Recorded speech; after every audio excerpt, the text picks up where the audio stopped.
Voting is a civic duty. Let's register on the electoral list. This is a message from Equinoxe Television.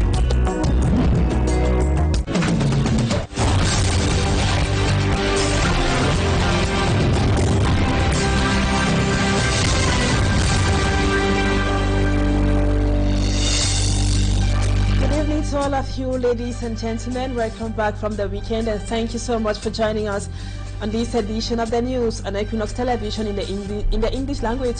Our major stories tonight: domestic violence continues to gain grounds in some parts of Cameroon. Today in Melong, in the Mongo division of the littoral region, a woman was allegedly beaten to death by her spouse. The man accused the partner of infidelity. Smart Njikan Gabriel will be taking us to Melong for details of what really transpired. And has the HND and BTS been suspended in health institutions in the country? If yes, what are some of the possible reasons of the decision taken jointly by the Ministry of Public Health and that for secondary education? According to a recent communique, students aspiring to gain any entrance into health establishments in Cameroon would have to go through a common public entrance examination. Viewers, those are our major stories. Details when we come back.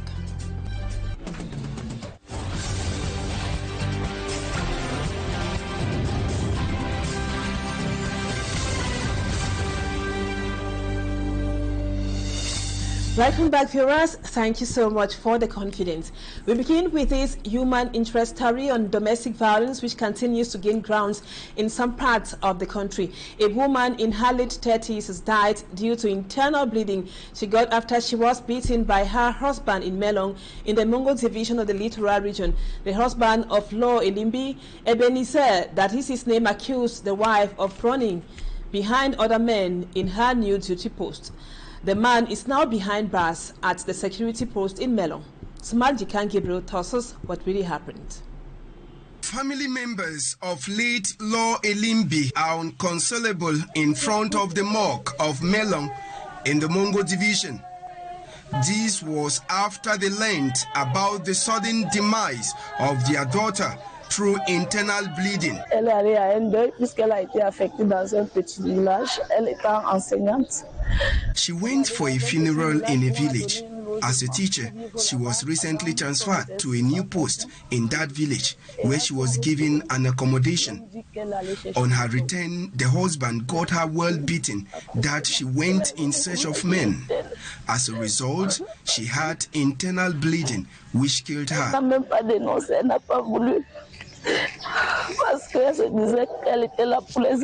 Law Elimbi is a victim of conjugal violence, which she has been silent over it for several years, even when she has been warned on several occasions by friends to abandon her marital home, but she refused. She loved her husband so much that, notwithstanding the beatings she received from her husband, she still decides to stay with him. The death of Law Elimbi has made the women to once again call on the authorities to sensitize men on how to live with their wives. The authorities should actually look into this affair and sensitize the men. They should be able to know that we are human and each should be another's keeper. 35-year-old Law Elimbi was recently integrated into the public service and she leaves behind her 3 kids. The husband of Law Elimbi, Ebenezer, is behind bars at the Public Security Office of Melong. Sad indeed.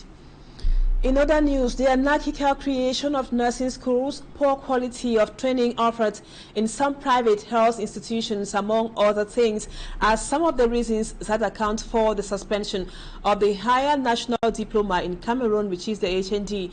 The decision revealed during a conference held in Yaoundé has been contested by owners of private institutions who say it can't resolve the concerns raised. Let's now have details with Immaculate Fogwe. Private institutions in Cameroon will no longer admit new students in the paramedical field. This follows a suspension of the Higher National Diploma in the English subsystem of education and Brevet de Technicien Supérieur in the French subsystem.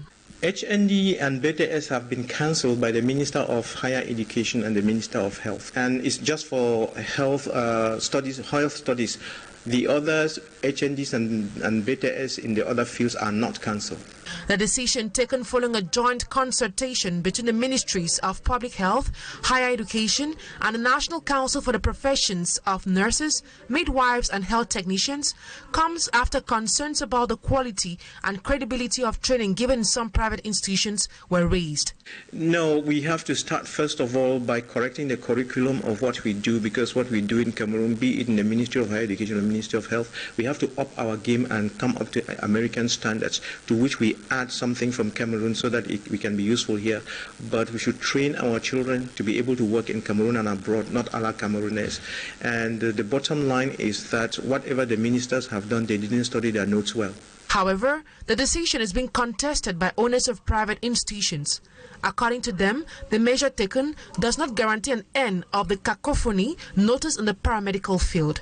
The first thing is that many proprietors have been in the field of health, and therefore this means that they will not be able to pay their loans in the banks.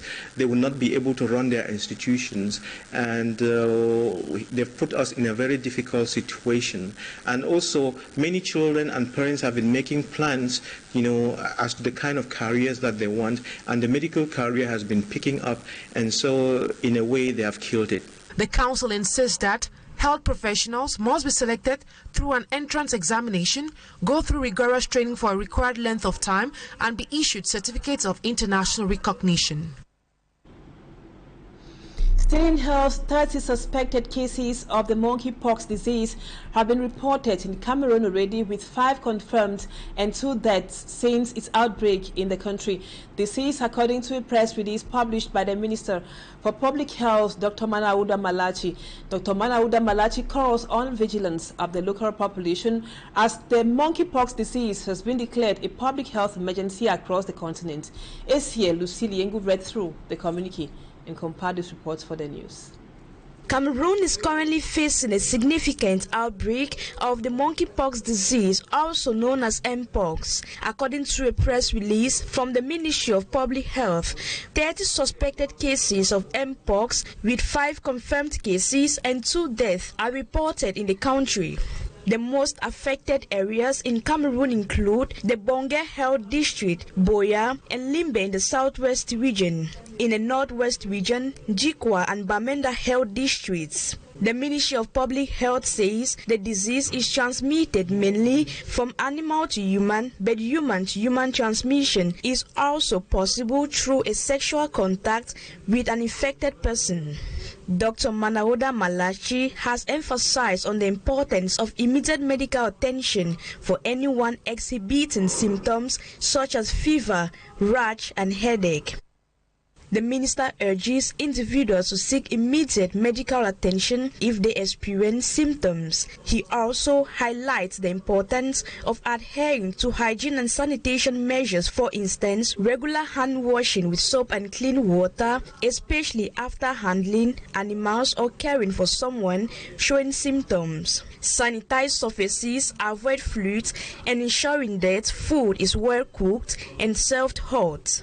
The monkeypox disease has been declared by the World Health Organization as a public health emergency across the continent, as several countries are affected by the Mpox disease. These countries include the Democratic Republic of Congo, the Central African Republic, Nigeria, Burundi, Rwanda, Uganda, and Kenya. In the Democratic Republic of Congo, reports say about 548 people have died since the beginning of the year.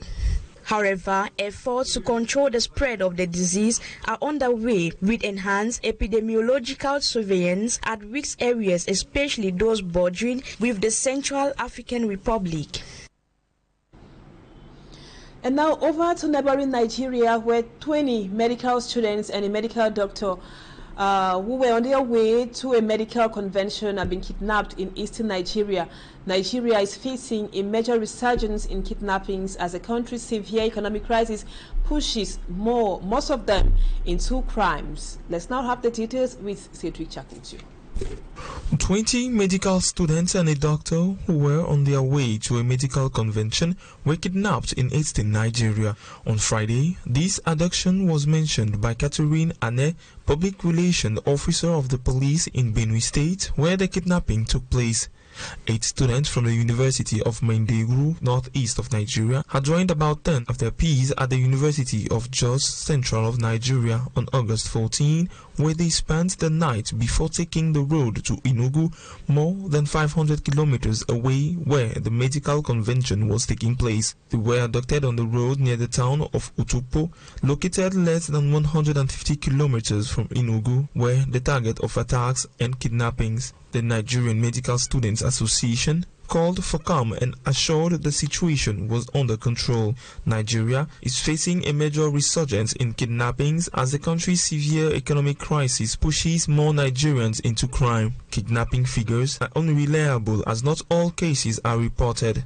According to Nigerian consultancy SBM Intelligence, 4,777 kidnappings have been recorded between President Bola Ahmed Tinubu's inauguration in May 2023 and January 2024.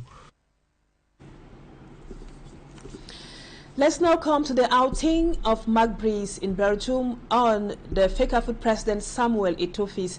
In an interview he granted an international media organ, the Indomitable Lions head coach Mark Breeze came back to his relationship with Samuel Eto'o, who is the president of Fecafoot, an outing which, according to some sport analysts, is unacceptable. Let's now have more once again with Cedric Chakucho. Mark Breeze hit hard on Samuel Eto'o few weeks before the assembly of players for the 1 and 2 matches of the AFCON 2025 qualifiers. In an interview with a local Belgian media, Mark Breeze says Samuel Eto'o is a failure as an administrator. Something sports analysts say it's unacceptable. C'est de la provocation parce que this is provocation because we all thought that the problem between the two men was solved. Why is the coach choosing this moment to talk about the clash he had with Samuel Eto'o?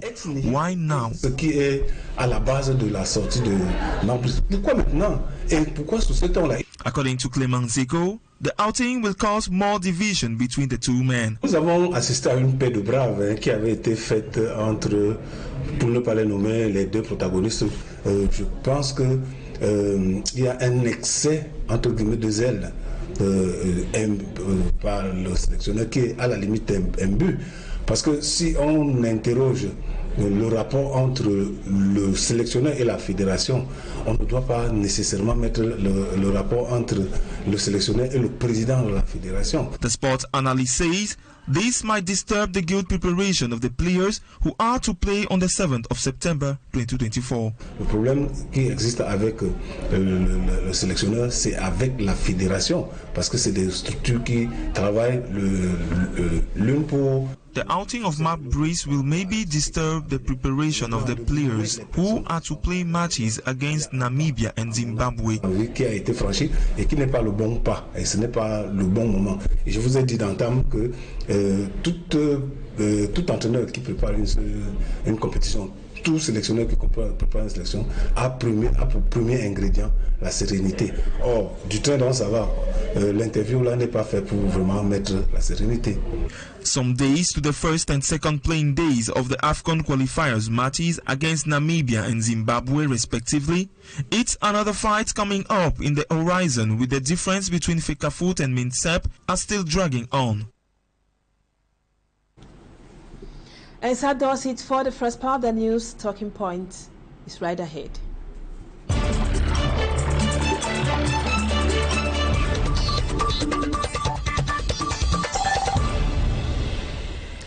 Welcome back, viewers. Our guest tonight is Dr. Nick Nguayam. He is promoter of a health establishment or institution in Cameroon and also president of the Association of Proprietors of Private Health Institutions in the country. Doctor, thank you so much for accepting to be our guest on Talking Point tonight. Now we will be talking about the suspension of the HND in health institutions in the country.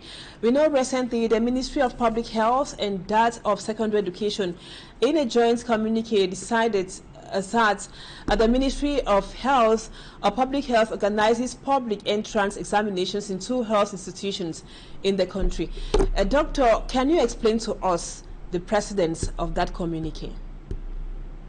Actually, the decision was taken by the Minister of Higher Education and the Minister of Public Health after a meeting that held in Yaoundé the other day. And it's so unfortunate because I think they took the decisions without really paying attention to the issues, and I have a feeling they created more problems than they solved any. So, well, let's see how it goes, but it's unfortunate. Before we even get lost in the decision, you have the Ministry of Higher Education over here, you have the Ministry of Health over here, and then you have the Order of Nurses and Technicians sitting under the Ministry of Higher Education. Then you have the Association of Private Higher Institutes that sits under the Ministry of Higher Education, so Health and Higher Education. So where is the problem? You know, in 2009, St. Louis presented candidates at a concours. It was a public service concours in which 530 workers were employed by the Ministry of Public Service for the Ministry of Public Health. And at that concours, it was a mixture of nurses, technicians, doctors, and specialists. 530 were taken. Out of those, 250 were graduates of St. Louis. And from then on, the fight against the products of the Ministry of Higher Education started. And for subsequent concours, they would use all sorts of tricks to exclude us. And then they said, we are not going to take people who have diplomas, HPD or whatever. We only want people who have first degrees. So all of our students that went in for first degrees, when they saw the numbers rising again, they said, we don't want anything that is trained under the Ministry of Higher Education. And they were looking for loopholes in the law to be able to exclude all these people who have been trained under the Ministry of Higher Education. Now, Doctor, there is this confusion, especially among students, over the suspension of the BTS and the HND exams in health institutions.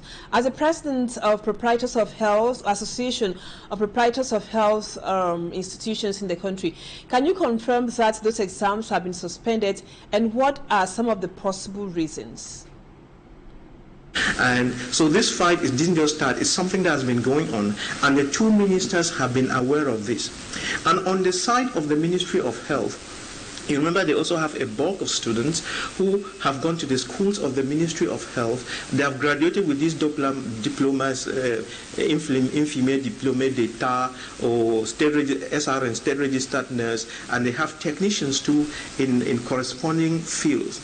And what is interesting is that most of these people who graduated from the Ministry of Health institutions, there was no way for them to enter into the structures of the Minister of Higher Education and then go up the ladder to have a first degree, master's, and so on. So there was this long-standing fight and tensions between the two. Now, the law that authorizes the Minister of Health to train, that law was written sometime in the 1980s, and it says the Minister of Health is responsible for the training of health personnel.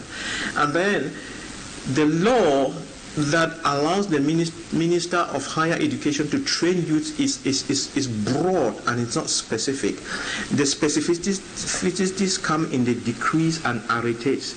So in that broad law, it didn't say the Minister of Higher Education should train this or that. It was an open field, and therefore the Minister of Health and others are saying, even though that your law is as broad as you say, but you see you cannot train military personnel, you cannot train ENAM, all those kind of things.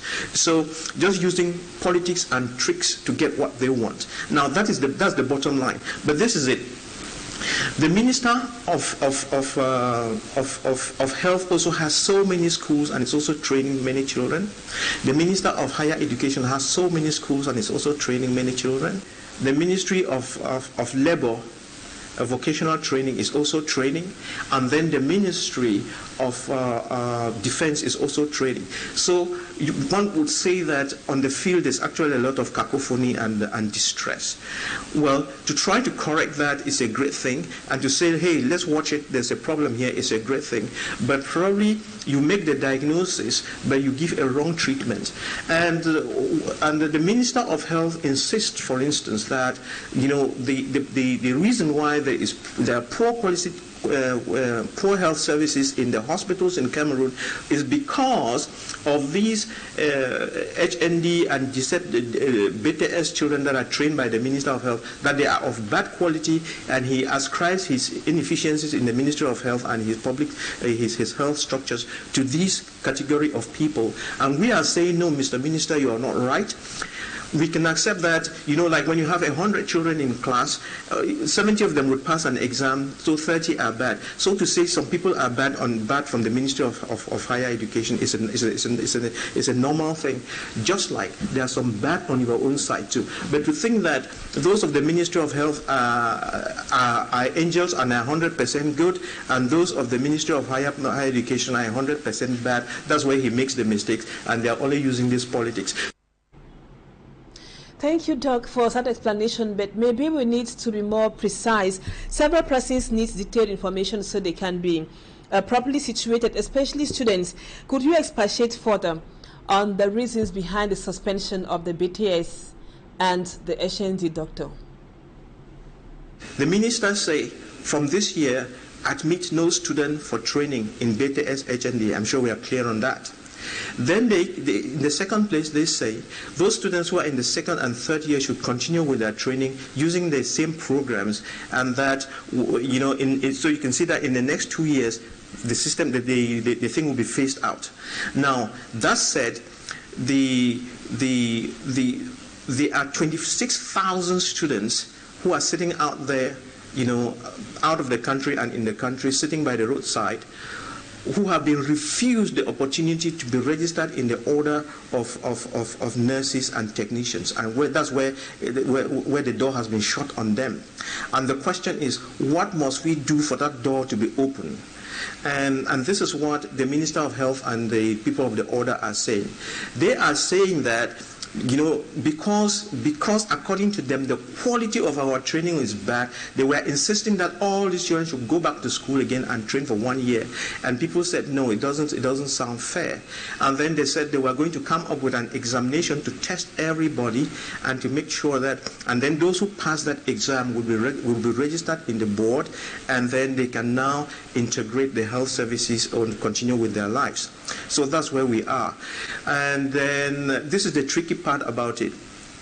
You know how corrupt concours are in this country. You know how corrupt everybody is. And they already were saying that the training by the Minister of Higher Education is wrong. So you can already agree with me that whatever they are saying, they will fail a lot of students just to be seen to be right. And what I was saying was that, yes, test the students is good. And when we are testing the students, because we have already agreed, and probably they have not agreed with me, but we are saying that we have bad seats on both sides of the aisles. And we are saying there should be a kind of an examination which tests everybody, those trained by the Ministry of Higher Education and those trained by the Ministry of Health, so that we set up the new base for things and know where we stand. And I was proposing that there should be a computer-based examination. For those of you who are familiar with the NCLEX exam in America, we could do a computer-based examination like that, and it would be the computer that would administer the examinations. It would be the computer that would mark. It would be the computer that would give the results. It would take out this Cameroonian tendency of corruption and malpractice. So if we don't do it like that, it will not be different from ENAM results. Can this decision taken by? That's your opinion, Doc, and it counts, but we can't say that students are going to be failed deliberately just to give reasons to the both ministries. Now, before we go, Doctor, can you, this suspension will sure have some consequences on both the students, the parents, and the health sector as a whole, so to speak. Can you tell us some of the consequences this most recent decision can have? Oh, thank you very much. You know that when you throw a stone in a lake, there must be ripple effects. And those ripples can be positive or negative. But I think the beautiful thing that the order of nurses and technicians, the Minister of Health has done, is to already shout and say, hey, we have a problem with our health services in the country and we need to upgrade what we are doing. That is a great thing. But again, when you are upgrading or trying to correct, you should do it properly. Think as an entrepreneur. Most of the times when we just think as civil servants and when we just throw our weights around, we do the wrong things and think we are doing a good job. And I think that's where the problem is. Yes, there is a problem, but in the course of fixing a problem, don't create more problems. Of course, there will be some problems, some pain, and so on. But don't use a hammer to kill a fly. If you try to do that, then you cause more damage. And I think that's what has happened here. And if we thought as entrepreneurs, if we thought as people with capacities to solve problems, we would have sat down, identify where the problems are, and then look for a gentle and nice way of sliding in the proper curative measures, and then taking out the bad seed, and there would have been no problem. So there's need for upward mobility, there's need for innovation, there's need for improvement. And we have this need in every sector in our nation, so there's nothing new in saying that there is a need for change. The need for change is important. But it is how you carry out the change that is important. Did you do the right diagnosis? Did you really understand the what? Did you understand the why you are having what you are having? And do you know how to solve the problems?